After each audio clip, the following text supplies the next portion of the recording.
I'm Ryan Sungli of Rappler.com alongside Nisia Cassiano, and we're joined today by a man who really needs no introduction in mixed martial arts the world over, BJ Penn. Welcome to Rappler, welcome to Manila, welcome back to Manila.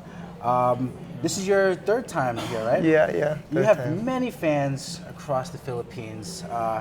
Tell me, in your three visits here, from your three visits here, what are you a fan of about the Philippines? You know what? The Philippines is exactly like where I'm from. You know, the air, and of course I know a lot of Filipinos from where I'm from. My two brothers are wives are Filipino, and it's just real comfortable for me. So that's why when they offered me the fight, I'm like, geez, it's just like fighting at home. I'm just gonna be comfortable and relaxed. So I told the boys, hey, I'm coming up. I'm gonna fight. So bring the best birds we got from Hawaii coming up with me. Let's see how they do up there when we get there. Nice. Well, the reason you're here, UFC Fight Night Manila 2, Lamas versus Penn. You'll be fighting at featherweight against Ricardo Lamas.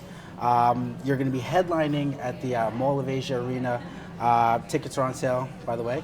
How do you feel about main eventing here in the Philippines?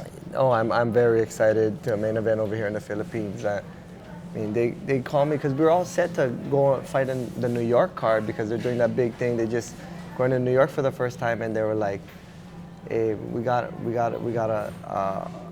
an option for you if you want to fight in the Philippines. You'll fight Ricardo Lamas." And I was like, boom! I was just thinking about. I was like, you know what? Let's do it. Forget New York. Let's go. Let's go to the Philippines.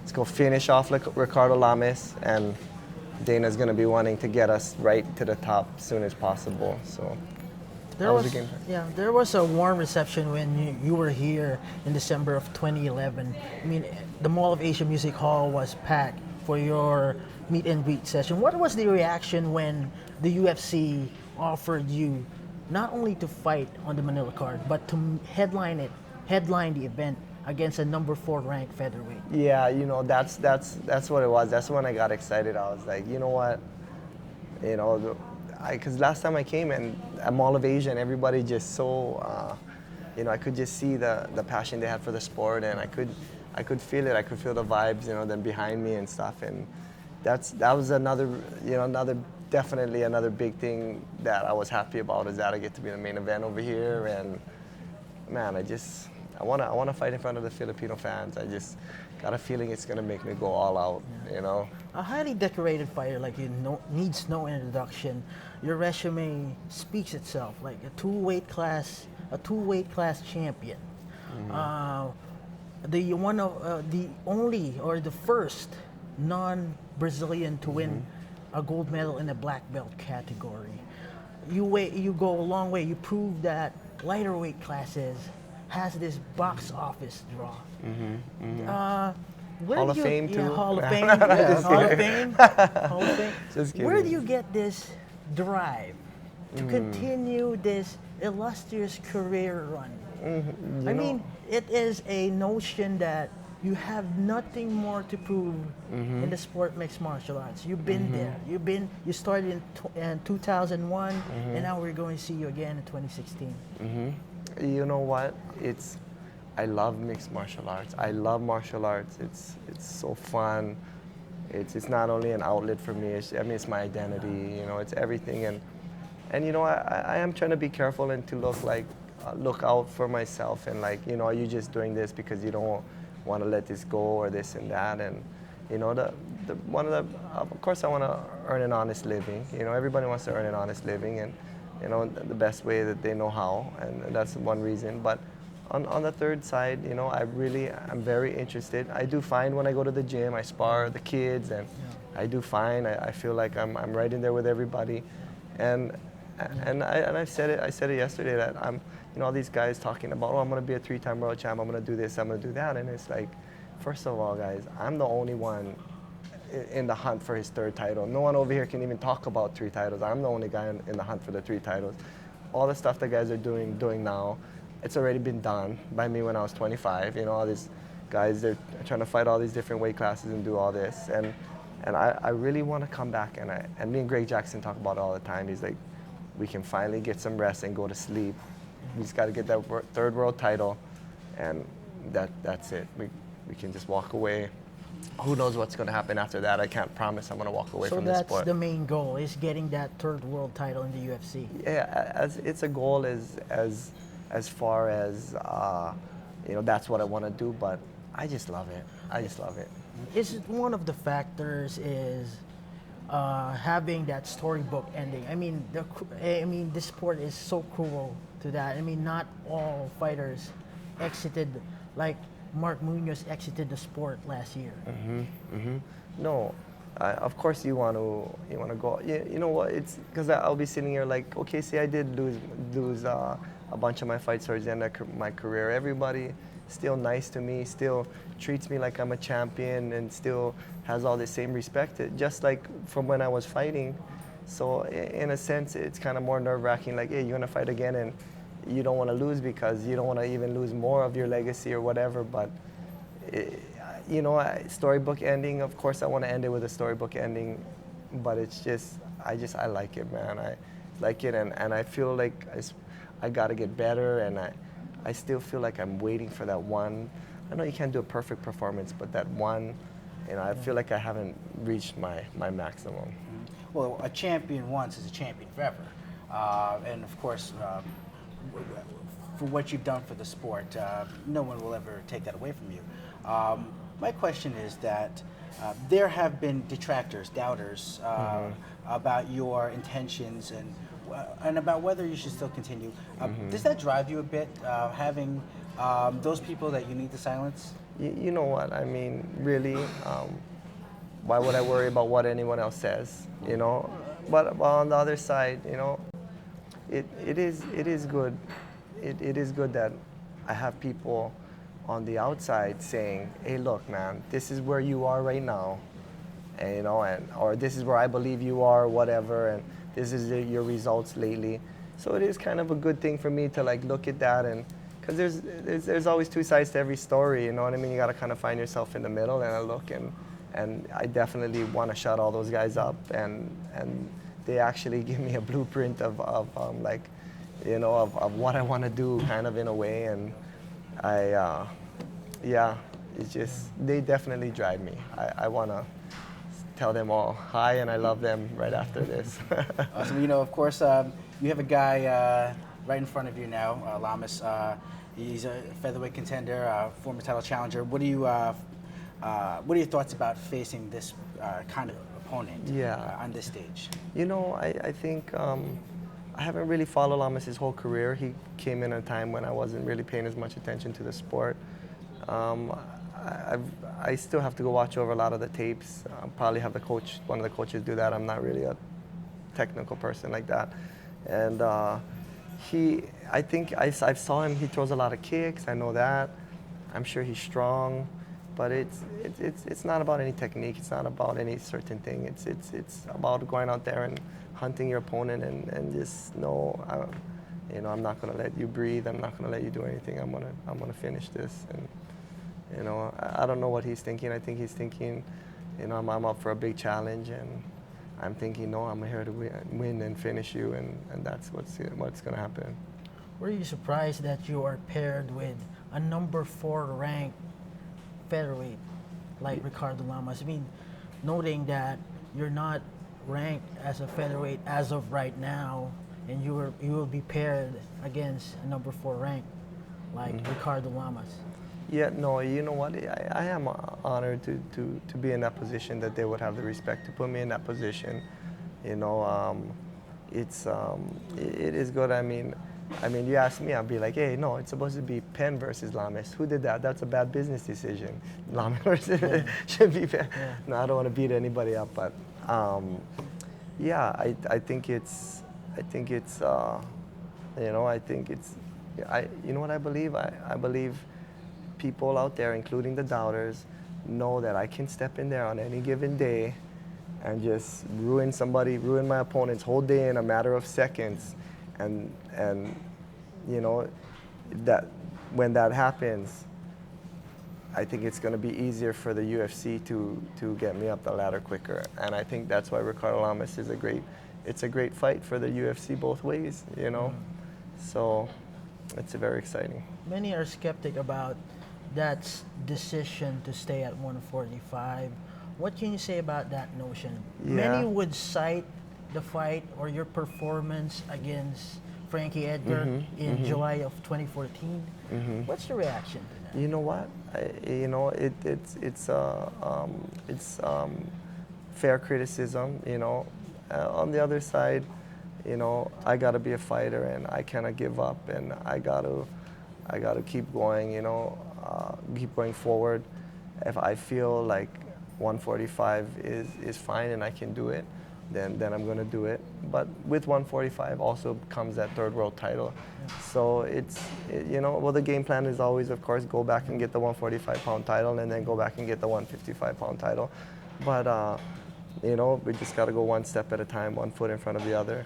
But yeah, 145, that's where I'm ending up right now, and that's the one that's gonna set a record that's gonna be very, very hard to beat. We talked about your buddy Mark Munoz, who's here in the country right now as the Philippine ambassador for the UFC. Have you had a chance to look at some of the local Filipino talents? Are you familiar at all with the local MMA scene? And do you have any advice for fighters coming from here who want to make it on the big stage? I've seen a little bit of the fight scene over here, and I got to train in a couple of the gyms, and I would say. For all the guys doing the martial arts, I can see striking is very good over here, and they got the boxing, the kickboxing, and everything. And I would say for those guys, keep going down your way, whatever your strength. Like if you feel like you can knock people out better, or like slam people on the ground, or whatever, take that as far as you can take it, and then just kind of add around it and add more martial arts to kind of even yourself out.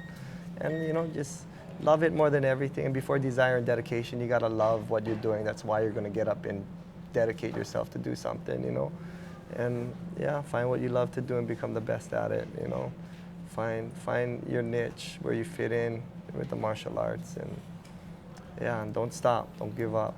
Look, everybody's telling me to stop, I'm not stopping. And after this fight against Ricardo Lamas, who do you prefer next? Who do you think that will catapult you into that title contention, into that objective of becoming a featherweight kingpin in yeah, UFC? Like when I think about fighting, I think every time I put myself in a fighting position, I think the way and the performance that I'm going to destroy this person it's going to make the UFC look and say, no, this is the guy who should be fighting for the title, not nobody else. Not the guy who beat Ricardo Lamas by decision, not the other guy who beat Ricardo Lamas by decision, the one who went over there and punched him in his face, knocked him down and jumped on him and choked him. That's the guy who should be fighting for the title. So I just think everything is how you do it. I mean, if you go out there and you're like, oh, this is the title shot, I want the title shot, Dana, and then you go and try to win a decision, I mean, why should you get the title shot? Fighting is going there and finish it off and finish your opponent, and it's all it's ever been. And I don't even know how to get the judges on my side. I don't even know what to do to get them on my side, because that's not how I think. I just think I'm gonna go in here, I'm gonna destroy this guy, and why shouldn't I be fighting for the title next? I didn't see anyone destroy him like I did, and he's 4th ranked. We'll find out. So you are open for a possible 4th fight with Frankie Edgar? Well, you know what? I could see a fight like that coming. Well, Aldo and McGregor are going to fight, right? Never know what happens. Never know if I end up fighting any of those guys. And I'm sure if I end up with the title, I'm sure Frankie would say, come on, BJ, let's go. So. What are your thoughts about of course, you mentioned McGregor. What are your thoughts about his upcoming rematch with Diaz? Yeah, I think I would favor Diaz, but McGregor might come out. He might have something. He might be strong. He might be more settled in. I don't know. I think McGregor could come in. I'll be more shocked if McGregor comes in looking good and beats him. I kind of expect Diaz to do pretty good. And also, we want to touch on another guy who is making his debut in the UFC. We get a lot of questions about him. Phil Brooks, CM Punk. What are your thoughts about his debut, and what advice would you have for someone like him who's coming into having his first MMA fight on such a grand stage? You know what? I think CM Punk should. I don't know what I would really tell to somebody like CM Punk. I would say like, you know what, man? It's like, you just got to treat it like an amateur fight, and like you see the amateur, like this is only going to be one time. I'm going to kill or be killed type of thing and just go all out 100%. Give them something to talk about, right? You know what I mean? Give everybody something to talk about. So, but yeah, never really talked about CM Punk before, but not really gonna bash him or nothing. He wants to try it out, and he should just go all out 100%. As soon as the bell rings, just give everything you got. No strategy, nothing, just go. That works. You deal with a lot of issues in your first featherweight fight outside the octagon. Now, I believe you're bringing in Louis Giordano as your nutritionist for this fight. Am I correct? Can you discuss about that regimen going down to 145? Yeah, you know what? When I was in Albuquerque, I was walking around at 155 actually, about a couple months ago. I was walking around at 155, but I would always feel funny. I'd be like, that's my weigh-in weight, 155. Always my whole career, right? So I'd be like, let's eat a little bit. Let's get 157. Let's get 157. But yeah, I think it's pretty easy cut for me actually to make it to 145. The last time the last time we did the cut, I woke up on the weigh-in day on 143 without even sitting in the sauna or not. I just woke up at that. So I think we can make that weight pretty easy. It's still yet to remain to be seen for the fans and everybody how I can perform at that weight. But I make it pretty easy. It's not a problem at all, I don't think. And if I said actually, it becomes a lot easier if you avoid this Filipino food. Because, one thing about Filipinos, we love to eat. We have the lechon, we have the roast pig, rice, all you can eat. Is that the suckling pig? The Yeah, roast pig? Oh, I love that one. So close to fight night, you might want to avoid that one. Nah. But I just want to ask you, if with the Filipino crowd, the way that you've described how we want to perform, that would drive them crazy.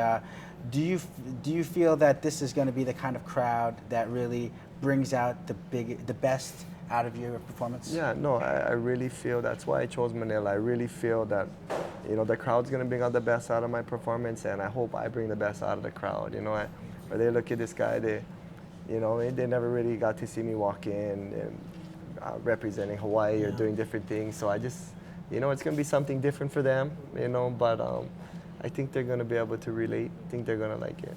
I'll throw it to Nissi for the last question. Yeah, I was waiting for you to mention him. Do you still want to fight with Nick Lentz? No, I didn't even want to fight him in the first place. He's nobody, that guy. But then I was just like, you know what, he'd be a good punching bag because he came down he was like running his mouth. Well, he came down to spar and it was just like slapped him around, bloodied him up like nothing. And I was just like, geez, he'd be a perfect guy, But I heard he wasn't even doing all that, writing all that stuff about me. It was actually the judge who judged one of the first Frankie Edgar fight who never gave me a round. That's what I heard. I don't know. It's hilarious. But anyway. Well, luckily you have another guy in front of you you'll try to use as a punching bag. And Ricardo Lamas, that's October 15 at the Mall of Asia Arena. That's Lamas versus Penn, UFC in Manila 2. We're looking forward to that fight. BJ, we thank you very much for stopping by Rappler. For Rappler.com, this is Nissi Acasiano with BJ Penn. I'm Ryan Sangalia. Thank you all for tuning in.